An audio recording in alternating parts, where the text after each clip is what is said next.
வணக்கம் ஆன்மீக அன்பர்களே. இன்று ஞானபாரதம் யூடியூப் சேனல் வழியாக மகா பெரியவர் ஒரு ஆலயத்தை கண்டுபிடித்து சொன்ன அற்புதத்தையும், அம்பாள் எங்கே புதைந்து கிடக்கிறாள் என்று ஞான திருஷ்டியால் அறிந்து சொன்ன ஒரு அற்புதமான நிகழ்வையும் காணப்போகிறோம். மகா பெரியவர் சென்னையிலே பரங்கிமலையில் அமைந்துள்ள நந்தீஸ்வரரை தரிசிக்க கிளம்பி வந்து கொண்டிருந்தார். வரும் வழியிலே சென்னை மீனம்பாக்கம் அருகில் உள்ள திரிசூலமலையில் அமைந்துள்ள திரிசூலநாதரையும் அம்பாளையும் தரிசனம் செய்தார். அப்படி தரிசனம் செய்துவிட்டு அவர் வந்து கொண்டிருந்த போது பழவந்தாங்கல் அருகிலே சிறிது ஓய்வெடுப்பதற்காக ஒரு அரச மரத்தின் நிழலிலே அமர்ந்தார். அப்போது நாவறட்சி ஏற்பட்டதால் குடிக்கிறதுக்கு கொஞ்சம் தூத்தம் கொடு என்று தன்னுடைய அணுக்க தொண்டர் ஒருத்தரை பார்த்து அவர் கேட்டார். ஆனால் அவர் காதில் வாங்கவில்லை, வேறு ஏதோ கவனமாக இருந்தார். அப்பொழுது திடீரென ஒரு சிறுமி கையிலே ஒரு செம்பில் நீர் எடுத்து கொண்டு வந்து, இந்தாங்கோ தூத்தம் கேட்டேளே என்று அவருடைய கையிலே அந்த சொம்பு தண்ணீரை கொடுத்தாள். பெரியவரும் அந்த பெண்ணை பார்த்தபடி நீரை வாங்கி அருந்தினார். நீரை வாங்கி அருந்திய பிறகு அந்த பெண் அந்த செம்பை வாங்கி கொண்டு போய்விட்டாள். அணுக்க தொண்டர்களை கூப்பிட்டு, ஒரு பெண் வந்தாலே, எங்கே அவள், காணவில்லையே என்று கேட்டார். நாங்கள் யாரையுமே பார்க்கலையே, யாருன்னே அந்த பொண்ணு தெரியலையே என்று வியப்போடு கூறினார்கள். பெரியவர் யோசித்தார், தியானத்திலே ஆழ்ந்தார்.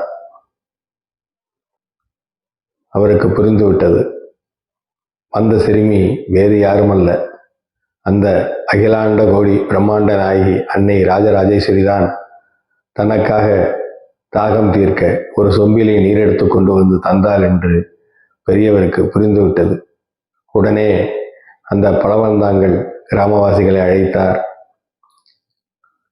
இந்த இடத்துல அம்பாள் எங்கேயோ மண்ணுக்குள்ள புதைஞ்சு கிடக்கிறா, அதை தோண்டி எடுங்கோ, அதை வச்சு ஒரு கோவில் கட்டணும் என்று உத்தரவிட்டார். உத்தரவிட்ட பிறகு பரங்கிமலை சென்று நந்தீஸ்வரரை தரிசித்துவிட்டு காஞ்சிபுரம் சென்று விட்டார். மகா பெரியவர் சொன்னபடி பழவந்தாங்கல் கிராம மக்கள் சில இடங்களிலே தோண்டி பார்க்கும் பொழுது ஒரு இடத்திலே அம்பாள் விக்கிரகம், குழந்தை வடிவில் இருந்த அம்பாள் விக்கிரகம் கிடைத்தது. அதற்கு பிறகு சண்டிகேஸ்வரி விக்கிரகமும் கிடைத்தது.